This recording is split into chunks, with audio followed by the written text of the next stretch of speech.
Charles Leclerc is back on the top step of the podium.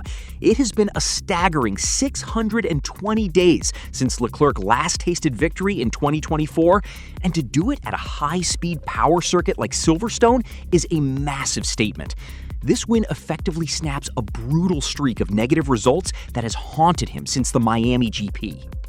What's fascinating is the technical backdrop here. Ferrari actually arrived at Silverstone as underdogs. Their own engineers predicted the SF26 would be at least 0.6 seconds off the pace of the Mercedes, specifically because Silverstone's layout is notorious for draining batteries and demanding raw engine power, two areas where Ferrari has historically struggled this season. But they turned it around. This marks Ferrari's second win of the year, following Lewis Hamilton's victory in Barcelona 3 weeks ago, proving that the Scuderia is finding a way to compete even when the data says they shouldn't. The strategy shift between Saturday and Sunday was the real masterstroke. After Hamilton grabbed a surprise pole for the sprint race, Ferrari realized they were vulnerable. During the sprint, Kimi Antonelli eventually bypassed Hamilton because of Mercedes' superior battery deployment strategy. Ferrari took those notes, went back to the garage, and modified the SF26 for better long-run pace. The cost? They sacrificed their qualifying one-lap magic, allowing Antonelli to take pole for the main race. But on Sunday, the gamble paid off. At the start, Leclerc and Hamilton jumped Antonelli, who suffered from significant wheel spin. Leclerc managed to build a solid 4-second gap, while Hamilton played the ultimate team player role.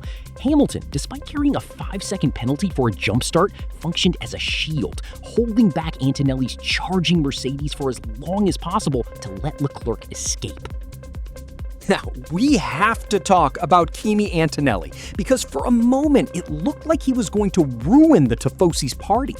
Even though Hamilton held him off early, the Mercedes energy management was just too superior.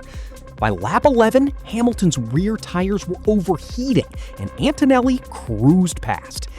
When Leclerc pitted first to avoid an undercut, Antonelli stayed out on worn mediums, yet he was still clocking personal bests. Once he finally pitted and came out 7 seconds behind Leclerc, the pace differential was terrifying. He was 3 seconds a lap faster than the Ferrari. It seemed inevitable that the 19-year-old would catch and pass Leclerc within a few laps. Then, disaster struck at Copse. Antonelli clipped a curb, and a piece of his wheel shield near the brake duct broke off, damaging his front suspension. The car developed severe understeer. In a display of pure grit, Antonelli refused to retire the car, hoping to salvage a single point for the championship. Unfortunately, the damage caused him to rack up track limit penalties, and a late safety car eventually dropped him to P16.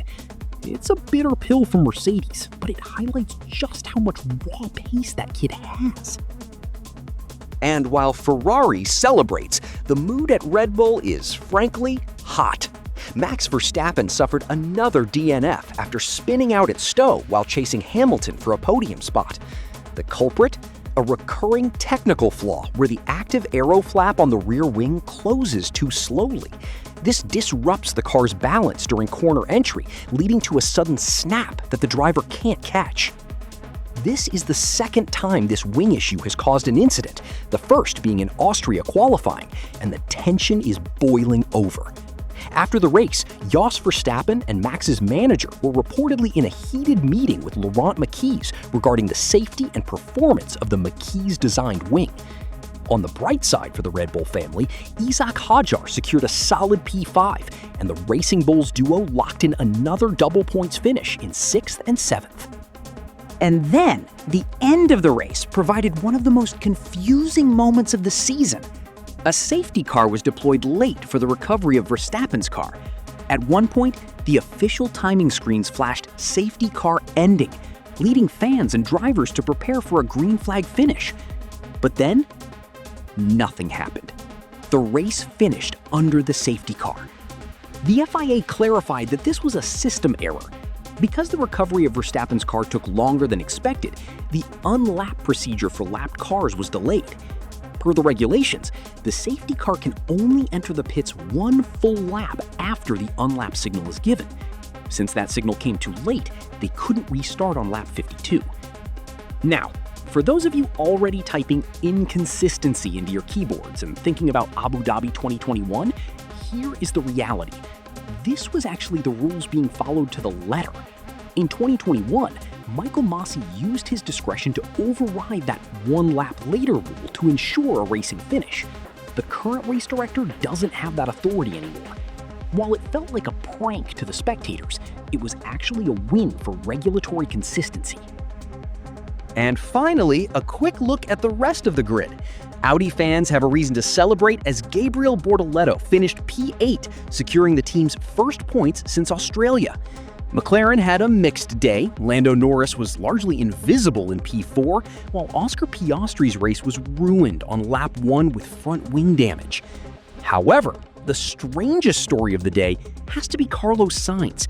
He was handed a rare one-lap time penalty.